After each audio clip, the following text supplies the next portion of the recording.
গত বছর যেখানে প্রতিটি গাছ লিচুর ভারে নুয়ে পড়েছিল, এ বছরের চিত্র তার পুরোটাই উল্টো। বেশিরভাগ গাছে ফলের দেখা নেই। এমন চিত্র লিচুর রাজধানী খ্যাত পাবনার ঈশ্বরদী উপজেলার লিচু বাগানগুলোর। বাগান মালিকরা বলছেন, গত বছরের তুলনায় এবছর হয়েছে অর্ধেকের কম। বাজারে ভালো দাম পেলেও লোকসান হচ্ছে।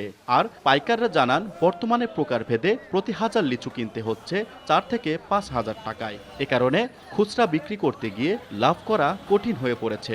গরমের জন্য লিচু পচে যাচ্ছে, আমরা এই জন্য বেশি দিচ্ছি তাড়াতাড়ি। মুকুল আসার পরে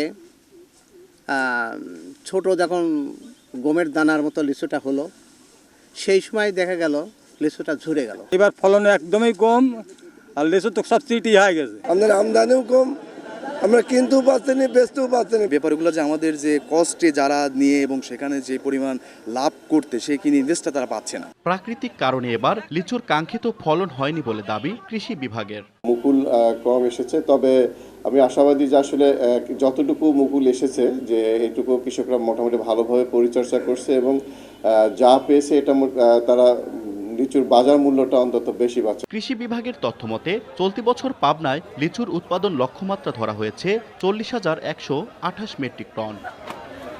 সবুজ মোল্লা, সময় সংবাদ, পাবনা।